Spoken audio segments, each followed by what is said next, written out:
students, I am Dr. Swati Gupta and today I am going to explain the law of equimarginal utility. This law is the extension of the law of diminishing marginal utility. As you know, when a person consumes different units of a good, he receives less and less utility from each successive unit. That is called diminishing marginal utility. The diminishing marginal utility law was applicable only on single goods, while this law is applicable on two or more than two goods. व्यक्ति की bonds unlimited होती हैं और unlimited bonds को पूरा करने के लिए उसके पास रिसोर्सेस लिमिटेड होते हैं. हर व्यक्ति लिमिटेड रिसोर्स से मैक्सिमम सेटिस्फेक्शन चाहता है. उसके लिए वो क्या करता है, डिफरेंट कमोडिटीज की मार्जिनल यूटिलिटी को कंपेयर करता रहता है और जब डिफरेंट गुड्स से उसको मार्जिनल यूटिलिटी इक्वल मिलने लगती है तो वहां पर वो अपना सेटिस्फेक्शन मैक्सिमम कर लेता है. When a person spends his income in such a manner that marginal utility of per unit of money spent on each good is equal. जब व्यक्ति अपनी इनकम को डिफरेंट गुड्स पर इस तरह से स्पेंड करता है कि पर यूनिट ऑफ मनी से मिलने वाली मार्जिनल यूटिलिटी इक्वल हो जाए तो उसको हम law of equi marginal utility या समसीमान तुष्टि गुण नियम कहते हैं. मार्शल के अनुसार if a person has a thing which can be put to several uses. Person has a thing, income, क्योंकि इनकम को ही आप डिफरेंट यूजेस में यूज कर सकते हो. He will distribute it among these uses in such a way, तो वो अपनी इनकम को डिफरेंट यूजेस में इस तरह से यूज करेगा that it has the same marginal utility in all, ताकि उसे डिफरेंट कमोडिटी से मिलने वाली मार्जिनल यूटिलिटी इक्वल गेन हो सके. मार्जिनल यूटिलिटी जब उसको डिफरेंट कमोडिटी से पर यूनिट ऑफ मनी में इक्वल मिलने लगती है तो इसको हम the law of equi marginal utility कहते हैं और इस सिचुएशन में व्यक्ति मिनिमम इनकम से मैक्सिमम सेटिस्फेक्शन गेन कर लेता है. इसके कंडीशंस क्या है इस लॉ को फुलफिल होने के लिए? This law is applicable on to goods or more than two goods. Second, whatever income consumer is having, that full income must be spent. जितनी भी इनकम व्यक्ति के पास है वो पूरी की पूरी खर्च हो जानी चाहिए. And third condition, MUX upon PX is equal to MU upon PY. X commodities, मान लो दो कमोडिटीज हैं तो X एंड Y, तो X कमोडिटीज की मार्जिनल यूटिलिटी और Y कमोडिटी की मार्जिनल यूटिलिटी इक्वल होनी चाहिए. ये दो चीजें आप ध्यान रखिएगा. इनकम पूरी की पूरी खर्च हो जानी चाहिए और दोनों वस्तुओं से मिलने वाली मार्जिनल यूटिलिटी पर यूनिट ऑफ मनी में इक्वल मिलनी चाहिए, तभी यह लॉ फुलफिल हो पाएगा. इस टेबल से आपको और अच्छे से क्लियर हो जाएगा. हम ये मानकर चलते हैं कि दो वस्तुएं कंज्यूमर कंज्यूम करना चाहता है, एप्पल और ऑरेंज, जिसको हम एक्स गुड और वाई गुड मानकर चल रहे हैं. सपोज 5 यूनिट्स हैं. आप लोगों को यदि पहला वीडियो आपने देखा है तो आपको पता होगा कि हम मार्जिनल यूटिलिटी, हर वस्तु की मार्जिनल यूटिलिटी कैसे निकालते हैं. तो सबसे पहले हम एप्पल या एक्स गुड की मार्जिनल यूटिलिटी को निकालते हैं. 5 यूनिट हम मानकर चल रहे हैं. आपको पता है कि इकोनॉमिक्स में जो भी लॉ बनाए जाते हैं वो एज्यूम करके बनाए जाते हैं, तो हम ये मानकर चलते हैं कि 5 यूनिट्स हैं और 5 यूनिट से मिलने वाली यूटिलिटी कितनी है। सबसे पहले हम एक्स गुड की मार्जिनल यूटिलिटी को मान रहे हैं। यदि वो एप्पल की या एक्स गुड की फर्स्ट यूनिट को लेता है तो उसको मार्जिनल यूटिलिटी 100 मिलती है। आप लोगों को पता है कि जैसे जैसे वस्तु की अधिक यूनिट्स को कंज्यूम किया जाता है, हर अगली यूनिट से जो मार्जिनल यूटिलिटी मिलती है वो गिरती जाती है। क्यों गिरती जाती है? क्योंकि व्यक्ति की वांट्स स्टार्टिंग में बहुत ज्यादा होती है, इंटेंसिटी ऑफ वांट्स ज्यादा होती है, तो उसको मिलने वाला सेटिस्फेक्शन या यूटिलिटी भी ज्यादा होगी। और जैसे जैसे व्यक्ति की वांट सेटिस्फाई होती जाएगी, हर अगली यूनिट से मिलने वाली यूटिलिटी भी कम होती जाएगी। तो हम ये मानकर चलते हैं कि यदि वह एप्पल की या एक्स गुड की पहली यूनिट लेता है तो उसको 100 यूटिलिटी मिलती है। सेकंड से एस डिमिनिशिंग मार्जिनल यूटिलिटी का लॉ फॉलो करेंगे। सेकेंड यूनिट लेगा तो उसकी मार्जिनल यूटिलिटी गिर जाएगी, हम ये एज्यूम करके चल रहे हैं 80। थर्ड से और कम हो जाएगी, सपोज 60। फोर्थ से और कम हो जाएगी 40 एंड 5 से 20। तो एप्पल की 5 यूनिट की मार्जिनल यूटिलिटी हमने ये एज्यूम की है। अब हम ऑरेंज की या बाई गुड की मार्जिनल यूटिलिटी मानकर चलते हैं। यदि वो ऑरेंज की पहली यूनिट लेता है तो उसको 60 मार्जिनल यूटिलिटी मिल रही है। सेकंड यदि वो लेता है तो ऑब्वियसली उसकी यूटिलिटी गिरेगी और उसको उतनी यूटिलिटी नहीं मिलेगी जितनी फर्स्ट यूनिट से मिली है, और सेकंड में उसकी मार्जिनल यूटिलिटी 50 हो जाएगी। थर्ड में और कम होगी 40, देन फाइनली 4 में 30 एंड फिफ्थ में 20। अब आपको एप्पल की मार्जिनल यूटिलिटी पता चल गई है और ऑरेंज की मार्जिनल यूटिलिटी पता चल गई है। आपका लॉ क्या कहता है? लॉ के अकॉर्डिंग पर यूनिट ऑफ मनी में मार्जिनल यूटिलिटी इक्वल होनी चाहिए।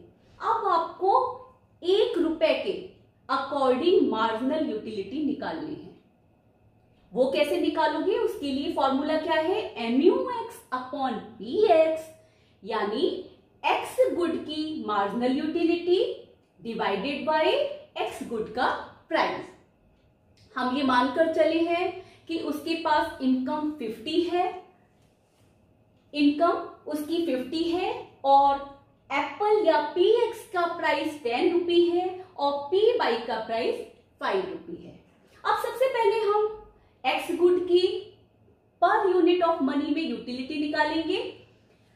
MUX upon PX। MUX 1 unit का कितना है? 100 और आपका प्राइस कितना है एक्स गुड का? 10 रुपी। तो कितना हो जाएगा? 100 divided by 10। 100 divided by 10 is equal to 10। MUX upon PX is equal to per unit of money में आपकी मार्जिनल यूटिलिटी मिल जाएगी। सेम सेकेंड यूनिट की पर unit of money marginal utility कितनी है? 80 डिवाइडेड बाय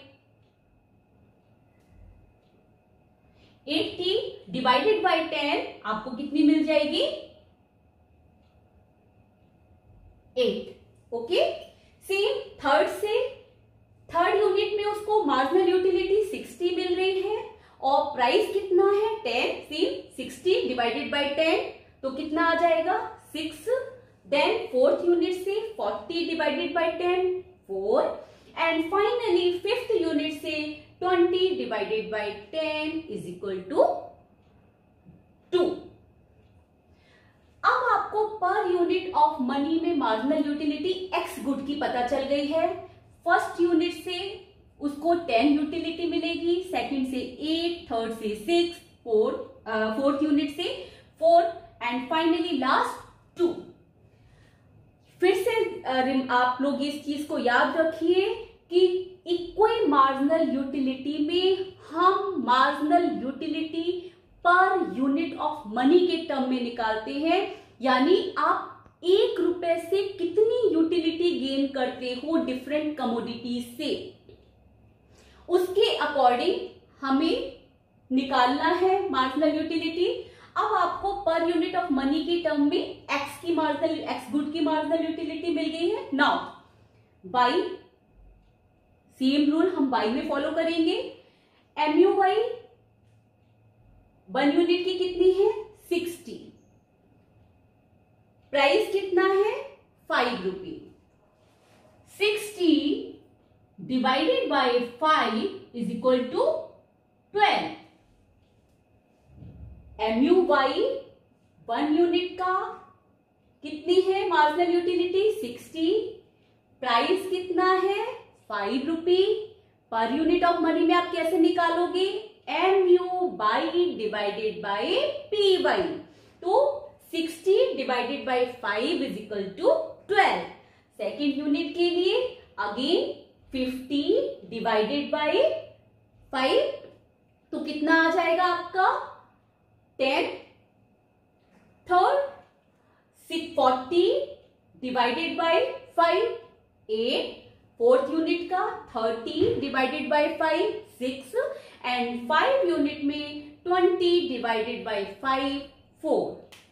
तो आपको अब एक्स गुड की पर यूनिट ऑफ मनी में मार्जिनल यूटिलिटी पता चल गई, आपको वाई गुड की मार्जिनल यूटिलिटी पर यूनिट ऑफ मनी में पता चल गई है। नाउ अब आप एक चीज देखिए, उसको कौन कौन से कॉम्बिनेशन प्राप्त होते हैं। इसकी कंडीशन क्या है कि लास्ट यूनिट ऑफ मनी से मिलने वाली मार्जिनल यूटिलिटी इक्वल होनी चाहिए। तो उसके अकॉर्डिंग पहला कॉम्बिनेशन क्या बन रहा है, यदि वो फर्स्ट यूनिट एक्स गुड की और 2 यूनिट्स वाई गुड की परचेज कर रहा है, तो उस सिचुएशन में उसको दोनों से इक्वल मार्जिनल यूटिलिटी सेम मिल रही है 10 10। तो पहला कॉम्बिनेशन क्या हो गया है, गुड एक्स की 1 यूनिट, गुड वाई की 2 यूनिट। अब नेक्स्ट कॉम्बिनेशन लेकर चलते हैं। सेकंड में यदि हम देखें तो सेकंड से उसको यदि वो 2 यूनिट्स एक्स गुड की ले रहा है और 3 यूनिट्स वाई गुड की ले रहा है, तो उसको मार्जिनल यूटिलिटी इक्वल मिल रही है, क्योंकि लॉ हमारा यही बोलता है कि marginal utility of different goods should be equal. तो सेकंड कॉम्बिनेशन क्या हो गया, 2 यूनिट्स एक्स गुड की और 3 यूनिट्स वाई गुड की। अब नेक्स्ट कॉम्बिनेशन लेकर चलते हैं। यदि व्यक्ति 3 यूनिट्स एक्स गुड की कंज्यूम करेगा और 4 यूनिट्स वाई गुड की कंज्यूम करेगा, तो उसकी मार्जिनल यूटिलिटी इक्वल होगी। तो थर्ड कॉम्बिनेशन क्या हो गया, 3 units of x good and 4 unit of y good. Next fourth combination क्या बन रहा है, if he consumes 4 unit of x good and 5 unit of y good, then he will get the equal marginal utility in terms of per unit of money। अब आपके पास 4 combinations हो गए हैं। इस लॉ के अकॉर्डिंग आपको क्या करना है, पहली कंडीशन क्या थी, full income must be spend. आपके पास जितनी इनकम है वो सारी की सारी खर्च होनी है। और दूसरी चीज, आपको मिलने वाली मार्जिनल यूटिलिटी बराबर होनी चाहिए। तो आपने मार्जिनल यूटिलिटी के अकॉर्डिंग बराबर करने के अकॉर्डिंग आपने 4 कॉम्बिनेशन बना लिए हैं। अब हमें ये देखना है कि 4 कॉम्बिनेशन में कौन सा कॉम्बिनेशन बेस्ट है, जहां पर वो अपनी इनकम को पूरा का पूरा खर्च कर रहा है। इसके लिए फॉर्मूला रहता है, income is equal to px into qx plus py into qy। Means आपकी इनकम किसके बराबर होनी चाहिए, price of good x multiplied by units of good x plus price of good y multiplied by unit of good y. अब पहला combination क्या था, 1 unit of good x plus 2 unit of good y. आपको पता है income 50 है उसकी, पहली यूनिट यानी क्वांटिटी 1 यूनिट हो गई, प्राइस कितना था px 10 rupee, px is equal to 10 rupee. तो आप इसको मल्टीप्लाई करोगे प्लस py का प्राइस कितना था 5 रुपी मल्टीप्लाइड बाय 2 यूनिट्स। ये कंडीशन सेटिस्फाई नहीं हो रही है क्योंकि यहां पर 50 रुपी ज्यादा है, 50 रुपी इनकम है और वो इस कॉम्बिनेशन में केवल 20 रुपी स्पेंड कर रहा है। तो इसका मतलब ये कंडीशन को फुलफिल नहीं कर पा रहे हैं। नेक्स्ट कॉम्बिनेशन लेते हैं। C 50 is equal to 10 rupee price of px multiplied by 2 unit quantity of x plus py कितना है 5 rupee multiplied by quantity of a good Y. तो 3 यूनिट सेकेंड कॉम्बिनेशन में यही है ना, 10 इंटू 2 प्लस 5 इंटू 3। इसमें क्या आ रहा है 50, again condition not satisfying because उसके पास इनकम 50 रुपी है जबकि उसका खर्चा कम हो रहा है, जबकि लॉ के अकॉर्डिंग आपको क्या करना है, पूरा का पूरा इनकम आपकी स्पेंड होनी चाहिए। थर्ड कॉम्बिनेशन में क्या है 3 unit of good x and 4 units of good y. Same formula लगाएंगे, 50 is equal to price px 10 multiplied quantity कितनी है 3 यूनिट प्लस py 5 क्वांटिटी कितनी है 4 यूनिट। अब यदि हम इसको निकालते हैं तो ये कॉम्बिनेशंस में कंडीशन सेटिस्फाई हो रही है, जितनी इनकम है उतना ही एक्सपेंडिचर है। फिर भी हम फोर्थ कॉम्बिनेशन को भी एक बार चेक कर लेते हैं।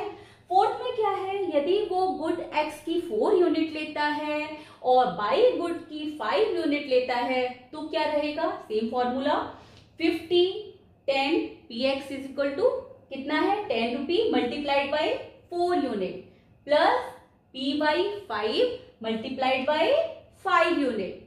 तो यदि हम देखें तो यहां पर क्या है, इनकम ज्यादा है और उसका इनकम कम है और उसका एक्सपेंडिचर ज्यादा है, इनकम से ज्यादा खर्चा हो रहा है, तो ऑब्वियसली ये कॉम्बिनेशन भी वो नहीं चुनेगा। तो third combination is the best combination where he is able to equal the marginal utility of both the goods in terms of per unit of money and getting maximum satisfaction with the minimum income। Diagram से आपको यह law और अच्छे से समझ में आ जाएगा। अभी आपने टेबल में देखा ही था कि उसके लिए कौन सा कॉम्बिनेशन बेस्ट था, उसके अकॉर्डिंग हमने डायग्राम बनाया है। 2 गुड्स थी, गुड एक्स और गुड बाई, दोनों का आपको पहले याद होगा पिछले वीडियो में डिमिनिशिंग मार्जिनल यूटिलिटी कर्व कैसे निकालते हैं। सेम आपको पहले गुड एक्स का कर्व निकालना है, देन गुड बाई का डिमिनिशिंग कर्व निकालना है। गुड एक्स में when 1 unit then 10, 2 unit then 8, 3 unit then 6, 4 unit then 4 and 5 unit then 2 marginal utility उसको मिल रही है। इन सब पॉइंट्स को जोड़कर यदि हम कर्व बनाते हैं तो हमें एक्स गुड का डिमिनिशिंग मार्जिनल यूटिलिटी कर्व मिल जाता है। Same for by, first unit से उसको 12 यूटिलिटी मिल रही है, सेकेंड से 10, थर्ड से 8, फोर्थ से 6 एंड 5 से उसको 4 यूटिलिटी मिल रही है। इन सब पॉइंट्स को जोड़ के यदि हम एक कर्व, जो कर्व बनता है उसको हम diminishing marginal utility curve of good by, यहां पर आपको दोनों कर्व मिल गए हैं, गुड एक्स का diminishing marginal utility curve, good by का डिमिनिशिंग मार्जिनल यूटिलिटी कर्व। आपको थर्ड कॉम्बिनेशन याद होगा जहां पर उसकी दोनों की मार्जिनल यूटिलिटी 6 आ रही थी और जब वह एक्स गुड की 3 यूनिट्स परचेज कर रहा था और वाई की 4 यूनिट्स परचेज करता है तो उसको दोनों वस्तुओं से मिलने वाली मार्जिनल यूटिलिटी इक्वल यानी 6 मिल रही थी इन टर्म्स ऑफ पर यूनिट ऑफ मनी। क्योंकि जो भी हमने यूटिलिटी निकाली है, जिसके अकॉर्डिंग हमने डायग्राम बनाया है, वो 1 यूनिट ऑफ मनी के अकॉर्डिंग बनाया गया है। क्योंकि इस लॉ की कंडीशन ही ये है कि a consumer spends his income in such a manner that marginal utility derived from each unit of money spent on different goods should be equal। तो मनी की एक यूनिट से उसको दोनों वस्तुओं से जितनी मार्जिनल यूटिलिटी मिल रही है वो मार्जिनल यूटिलिटी इक्वल होनी चाहिए। तो इस डायग्राम से क्लियर है, बेस्ट कॉम्बिनेशन जब वो एक्स गुड की 3 यूनिट्स और वाई गुड की 4 यूनिट परचेज कर रहा है, तो उस सिचुएशन में या कंज्यूम कर रहा है, तो उसको उस सिचुएशन में 6 यूटिलिटी दोनों से सेम यूटिलिटी मिल रही है और F and G is the equilibrium points where he is getting the maximum satisfaction in a minimum income. ये लाइन आपकी है इक्वे मार्जिनल यूटिलिटी लाइन, जहां पर व्यक्ति को maximum satisfaction F and G point पर मिल रहा है। होप आपको ये क्लियर हो गया होगा। अब आपको पता है कि इकोनॉमिक्स का कोई भी लॉ एजम्पशंस पर चलता है। कौन सी एजम्पशंस हैं जिस पर ये लॉ एप्लीकेबल होगा? क्योंकि ये लॉ डिमिनिशिंग मार्जिनल यूटिलिटी पर बेस्ड है, इसलिए मैक्सिमम एजम्पशंस वही काम करेंगी जो डिमिनिशिंग मार्जिनल यूटिलिटी में हमने ली थी। First, cardinal measurement of utility. ये एजम्पशंस आपकी law of diminishing marginal utility में भी थी, that utility can be measured in the cardinal numbers. We can assign the number to different utilities। जैसे यदि आपको किसी वस्तु से 10 यूटिलिटी मिल रही है, 8 यूटिलिटी मिल रही है, आप डेफिनेट नंबर में उसको डिफाइन कर सकते हो, मेजर कर सकते हो। सेकंड है constant marginal utility of money. ये भी आपने law of diminishing marginal utility में पढ़ा था, that marginal utility of money should be constant। marginal utility of commodities should be decreased, but marginal utility of money should remain constant। क्यों constant रहनी चाहिए? Because money के term में ही हम utility को मेजर करते हैं, और यदि मनी की ही मार्जिनल यूटिलिटी चेंज होती रहेगी तो हम यूटिलिटी को, कमोडिटीज की यूटिलिटी को प्रॉपर मेजर नहीं कर पाएंगे। इसीलिए एज्यूम किया गया है that marginal utility of money should be constant. Next है rationality. Consumer should be rational in behavior so that he can exactly measure the utility gained from the different goods and get the maximum satisfaction with the minimum income। Next, no change in taste and income। यदि व्यक्ति की income और test में change आ जाता है तो ये law applicable नहीं होगा। यदि आपको आज फीकी चाय में इंटरेस्ट है, कल को आपको विदाउट शुगर चाय में कोई इंटरेस्ट नहीं है, कोई आपको टेस्ट नहीं मिल रहा है, आपको अब सेकंड चाय आपको शुगर वाली चाहिए, तो क्या होगा? टेस्ट में चेंज हो गया। इसी तरह यदि इनकम बढ़ जाती है या कम हो जाती है तो कमोडिटी से मिलने वाली यूटिलिटी भी चेंज हो जाएगी और ये लॉ एप्लीकेबल नहीं होगा। नेक्स्ट है नो चेंज इन प्राइस। इस लॉ के लिए जरूरी है कि price of the commodities should remain constant, should not change, क्योंकि यदि प्राइस में चेंज हो गया तो व्यक्ति कमोडिटीज से मिलने वाली मार्जिनल यूटिलिटी को एग्जैक्ट मेजर नहीं कर पाएगा। सपोज आप आज पूरा चार्ट बना के बैठे हो, ओके हमें पहले 2 गुड हैं, हमें एक्स गुड से इतनी यूटिलिटी मिल रही है, वाई गुड से इतनी यूटिलिटी मिल रही है, जबकि आपको दोनों वस्तुओं के प्राइस पता है। आपने पूरा अपने माइंड में चार्ट बना लिया, ओके मैं इतनी यूनिट्स एक्स गुड की कंज्यूम करूंगा, इतनी वाई गुड की कंज्यूम करूंगा। थोड़े टाइम बाद आपको पता चलता है, जब तक आप चार्ट बना के आपके दिमाग में क्लियर हुआ, तब तक आपको पता चला प्राइस चेंज हो गया। अभी क्या होगा, आपको फिर से वही सेम मार्जिनल यूटिलिटी को मेजर करना पड़ेगा। फिर से आपने बनाया, फिर प्राइस चेंज हो गया, तो क्या होगा, ये लॉ एप्लीकेबल नहीं हो पाएगा। इसलिए ये एज्यूम करके चलते हैं no change in price. Next, divisibility of goods. ये एज्यूम किया गया है कि गुड्स को हम डिफरेंट यूनिट्स में डिवाइड कर सकते हैं और हर यूनिट से हमें कितनी यूटिलिटी मिलती है उसको हम एग्जैक्ट मेजर कर सकते हैं। मतलब वस्तु को कितने भी यूनिट्स में डिवाइड किया जा सकता है। नाउ एजम्पशंस हैं तो सेम लिमिटेशंस भी होंगी। Not measurable in cardinal number, ये limitations law of diminishing marginal utility की भी थी।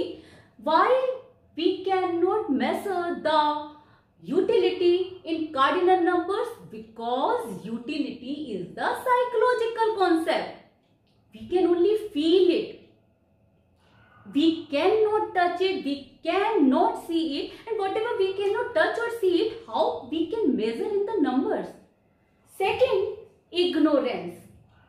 कई बार कंज्यूमर को ये पता ही नहीं होता है कि मार्केट में बेस्ट सब्स्टिट्यूट अवेलेबल है और उस सिचुएशन में उसको जो गुड्स मिलती हैं वो उन्हीं को कंज्यूम कर लेता है। Next, irrational consumer. इसमें क्या माना गया था, that consumer should be rational in behaviour, परंतु रियलिटी में ऐसा नहीं होता है। हम क्या करते हैं, मार्केट जाते हैं, हमें जो वस्तु पसंद आ जाती है हम उसको खरीद लेते हैं। हम इतना नहीं सोचते मार्केट में जाके कि इस वस्तु से हमें इतनी यूटिलिटी मिल रही है, सेकंड गुड से हमें इतनी यूटिलिटी मिल रही है, थर्ड से हमें इतनी यूटिलिटी मिल रही है। इतने रैशनल रियल लाइफ में हम नहीं होते हैं। हमको जो भी वस्तु पसंद आ जाती है हम उसको खरीद लेते हैं। Next, customs and habits. कई बार हमारी कस्टम्स और हैबिट की वजह से भी यह लॉ एप्लीकेबल नहीं हो पाता है। कई बार हमारी कस्टम्स में होता है कि हमें एक गुड को, सेम गुड को हमें कंज्यूम करना है, चाहे वो गुड कितनी भी एक्सपेंसिव हो।